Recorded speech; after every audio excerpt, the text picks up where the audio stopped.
the connection you're saying is you got to go through these apps on the Coinbase wallet to get to Decentraland, to look at the land, to see what there is to purchase as far as the land. Correct. Okay.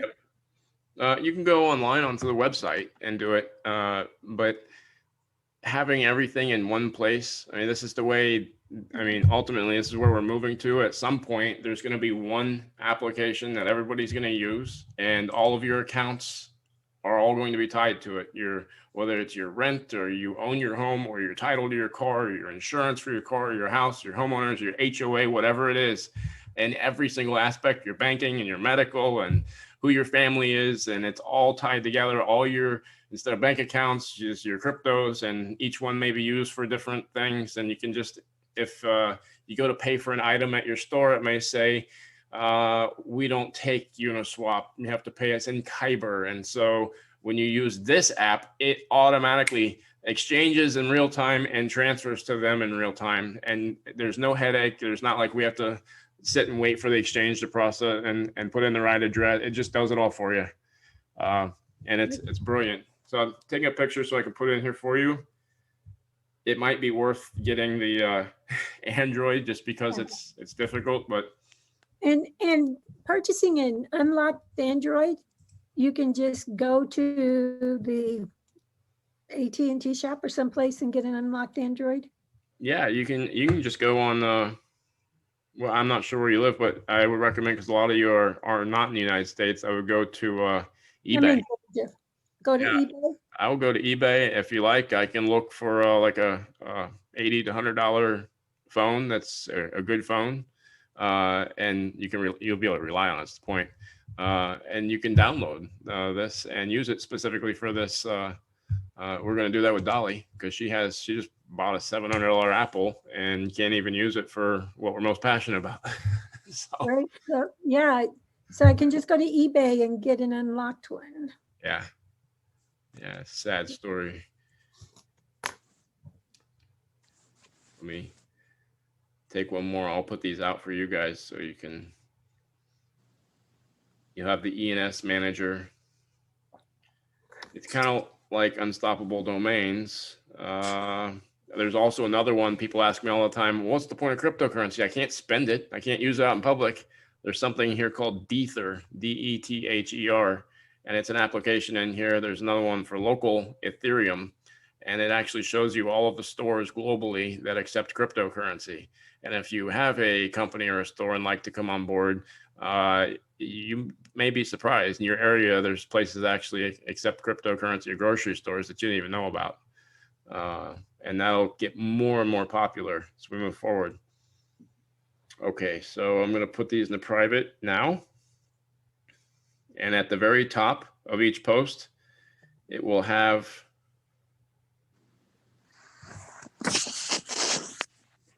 exactly what it is.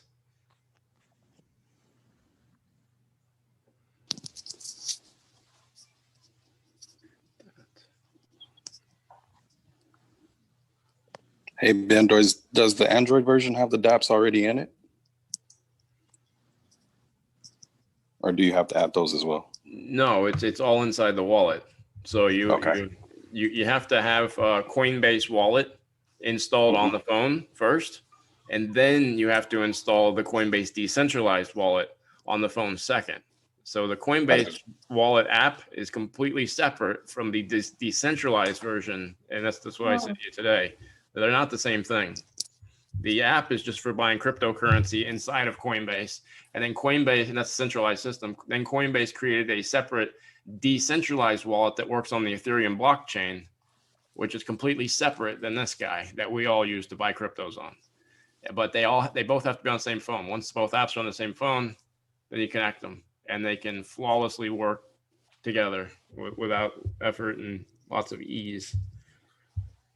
No, I was meaning the dApps like 1inch and etc. Nope, they'll all be in the second app. Got it.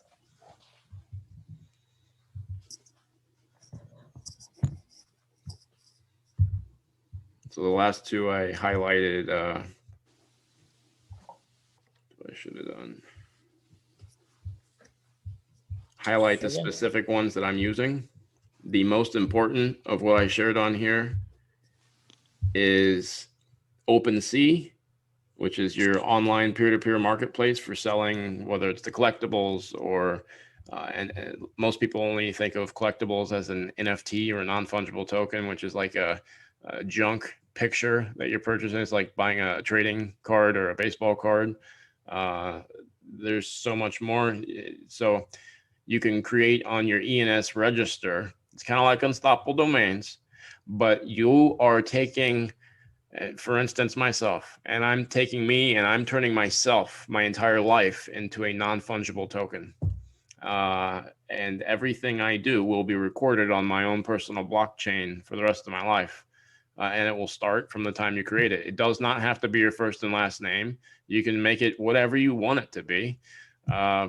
You can do Daniel Boone. I mean, you can do anything. And probably better that route because on the centralized system, your name, you make it up for whatever you want it to be. And when you attach it to that, nobody sees your private information. It stays private. Once you use that particular name, you're going to send to yourself. But the only people that are going to know about it is people that are authorized to see that. They're not going to find your house, your address, and it just helps keep you private. It's probably the way it should be. And some people want to be open, and you can do that too. All right, so I highlighted the 3 most important on the last one for marketplace. Okay. And there's another one we'll have to get into in a completely separate video, and I'll have an entire what do you say, plot points or bullet points to highlight and talk about is Sonium Space. Both of them are going to be big. I think Sonium will be more for gaming, and remember the 5 senses that we had some of that inside info with NASA and Microsoft working on. There's going to be some way to build. So when you buy one of your own world, they range. There's only a few of them. I was going to buy one today. I was thinking because they'll end up selling for like $10 or $20 million or more later on. They started at about $4,000 to $5,000, and you'll be able to build your entire an entire Earth. If you're obviously a business or a store, you're going to build your entire shopping center or mall. You may have a mall that you want to be 5 to 10 miles wide. I mean, it could be the biggest mall ever created with every store on planet Earth all in one place. That if anybody wants to go shop to, they don't have to have all of these malls in various different states and different. It can all just be in one place. Anybody in the world can go to that one place, and it's all. Anyways, you want to buy a planet for that and develop it. It may take you 5 years or 10 years, but at some point, it'd be what's that movie called, Ketro? With VR. Ready Player One. Ready Player One, where it's called the Oasis. So what I'm describing to you guys is kind of like what's in the movie, but it is literally I watched the trailer for it. There was something I watched, maybe it was Ready Player One. There's something I was watching where they put on the glasses. They just look like regular glasses, and they go in. There's this giant world. That's exactly what's going to take place with this. And it's going to be a little more fine-tuned. If you want to take off and run and jump off of a cliff, you literally, your body will feel the exact same effects as if you were flying like Superman, and you have full control over what you're doing. That's another reason why you want to create your own world. And you'll have these where you can say Decentraland, when you're walking through, they have a very strict and set square piece of land, and it's only Decentraland. You may want to go over to Sonium Space, which would be another place, and they'll end up connecting these like a node system on blockchain, where my particular parcel, as I'm walking through this area, will have a Stargate on the parcel, and over the top of it may say Sonium Space. So if I'm walking, say I'm at Best Buy, at one parcel, and maybe Nordstrom or American Eagle or Tommy Hilfiger, whatever the stores are.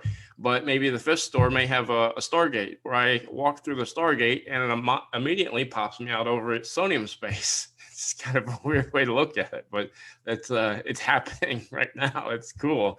And when they bring that to, you have a Stargate at the end of your street, and you wouldn't know it unless you had the glasses on.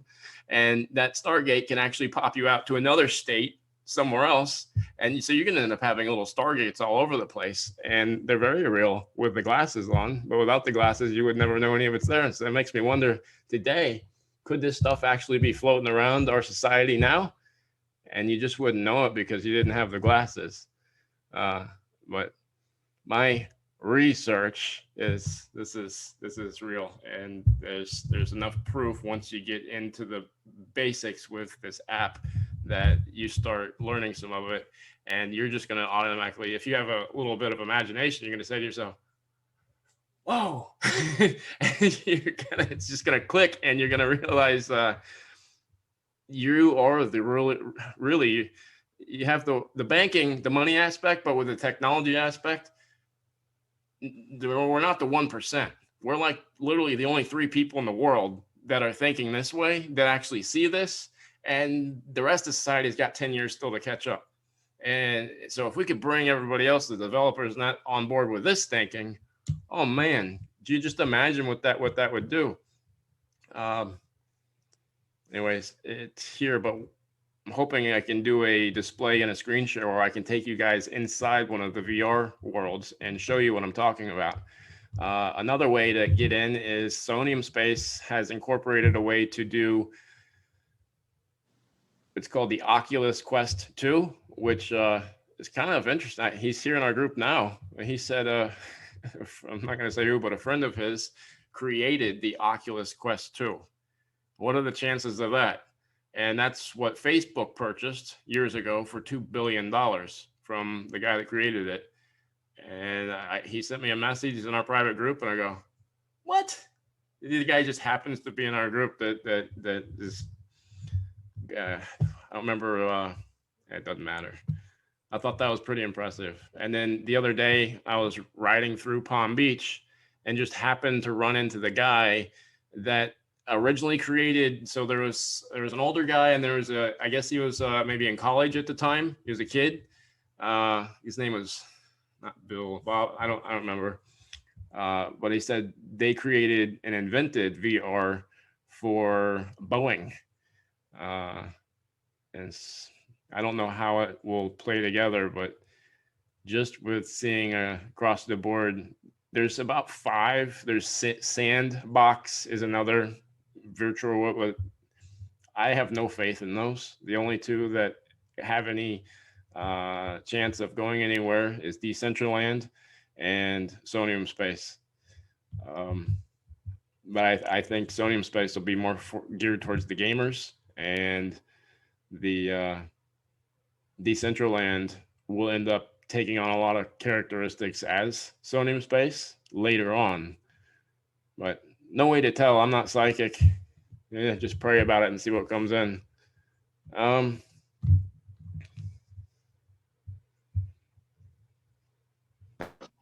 can I ask a question? Everybody but you can ask a question. Of course. Regarding this Coinbase decentralized wallet, if it has to be linked to the regular Coinbase wallet, the Coinbase app, isn't that like like there's no privacy anymore? You're losing all your privacy on anything that you're going to put on that wallet. Well, yes. Oh, yes and no, except for, so it's Coinbase Wallet is the centralized system. When you when you create the secondary decentralized wallet that Coinbase had created, you still have a 12-word seed phrase, and no one can get access to that except for you, unless you had some sort of an issue or something happened technical inside the wallet. It's no different to having your cool wallet now. Obviously, you don't give your private keys to support when you send them an email about how to fix an issue, and they'll walk you through, or they may ask you for your address that.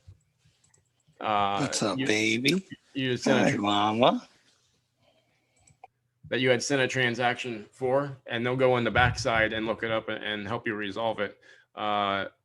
Could they look into it? Well, it does. I don't know if you notice, any wallet you use anywhere in the world has an address, unless you're using Monero. And if you use that, you're going to start getting the wrong attention attracted to you. But every address anywhere in the world can be looked up, and I can see exactly what coins you own, and what you're holding, and how much of those coins you're holding. Same with Bitcoin. They say it was privacy. There's nothing private about Bitcoin. It actually shows every aspect of what you've ever done. Litecoin, they all show everything, anywhere you've been, anything you've purchased, anything you've exited out of the system. Yeah, but here you're linked to your ID. Yeah, it's linked to your ID. But there's inside that wallet, you can have 10 different wallets. So that's why I say you can use one that's your regular name if you want. You could use one that's not your name for privacy. Coinbase is going to know your information. Governmental, if they needed to, would have your information. But no one will be able to just access that wallet other than you. That's why I said everything is going to end up being, you have a centralized system, and you're going to have a decentralized system built on top of the centralized system. That's what this is. If you want absolute anonymity and privacy, you have to use Monero. There's nothing as far as cryptocurrency that's 100% private. Most of it is for track and trace, and everything is transparent, and everybody can see each other's business. There's no such thing as anonymous. And decentralized is kind of like, I think people often forget, who created the internet was DARPA, which is the military. And so I can have a $10 million car, but I still have to drive on the same garbage street as everybody else. And so no matter what cryptocurrency you use, you still are tracked and traced every step of the way. And if I don't think anything's going to stay like decentralized, there's nothing's really decentralized. It's once you get in through your entry and exit points with your KYC, then you can, but no, nothing's anonymous. But I'd rather it be for regulators or government or people that may have a right to know where or what. So I understand the concern too, that they could just shut you off if they wanted to, if you were doing something wrong. But my opinion would be, don't do something wrong. Hey, Ben, as far as security goes, it doesn't sound like this is any more secure than any other wallet. It's just that this has got special features that you like, which is the only difference, correct? Yeah. I mean, everything's going to be regulated. You can't get around that. You can do the proof of work. The problem with Litecoin and Bitcoin is at some point, if they ever decide to shut off those mining machines, and the only reason they're mining is because they're generating coins. What happens the day when there aren't any more coins to be mined? You think they're really going to keep those mining machines up and operational? No. So all your Bitcoin goes away. Everything's going to move to staking, and they can essentially create more of it along the way. And this, as much as I don't like our politicians or people in charge, without them, the world would be completely messed up 100 times what it is today. I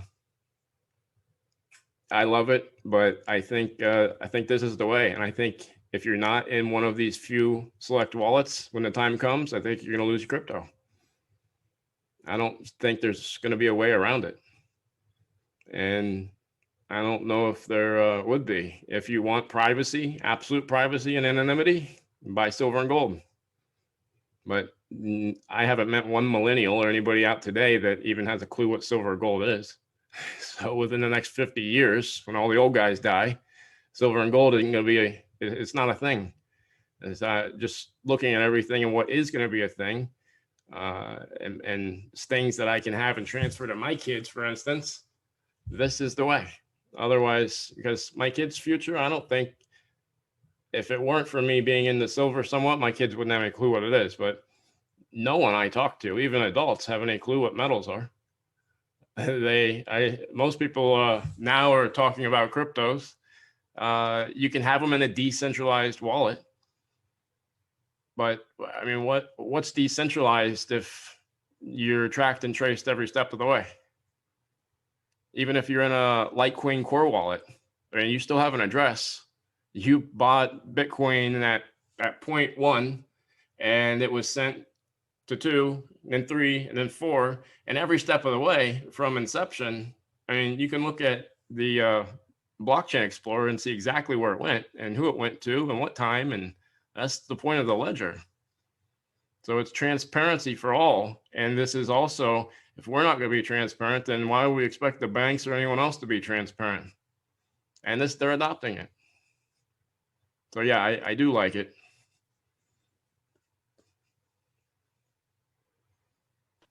Okay, but is the SafePal still good for now, at least? SafePal is good in the aspect that they haven't delisted things like XRP. And you can go to Changelly. It's not SafePal works just like kind of like this does in a sense. And if they wanted to shut you off, they could shut you off. There's no way to avoid that at all. You're using a system that you didn't create. So I could tell you, I don't. The people complain that the bank took their money or they didn't give it back. Was it your money? Well, I worked for it. Well, yeah, but it's not your money. You didn't create it. The Fed created it, and you're using their system, and we're complaining about it. So some of this is our money in the sense if we created the project, but it's what's going to keep it safest. You can keep it in the core wallets for as long as you want. You put it into a paper wallet is the safest. But like SafePal, for instance, so many people tell me they think that they're taking their cryptos and moving them to their SafePal. Your cryptos don't move to this piece of hardware. It's just a way for people to hold, and they think their cryptos are on here. They're not on here. Your private key's on here. No different writing on a pen and paper. Your Ledger, your Trezor, your Nano, your Decent, your Valet wallet, you're not moving them to the device. This is just something for people to look at. All that holds is your private key, so you can scan it and it unlocks the coins that are on the app. So that's all that's on there, and it's locked up through an encryption so that nobody can break that and get into the private key. But the private keys don't ever leave the blockchain. Blockchains are on the internet. That's why I said the only way any of it can be shut down is if they shut off the internet or the electricity. That's the only way to shut it down. Unless you're on a program that is centralized, I don't think they'll be able to just stop it and cut you off because of the private and public key stored on the blockchain. Unless you're in something like Robinhood, or obviously they can yank that away with a quickness. But having the decentralized application on the centralized, Cardano is going to work the exact same way.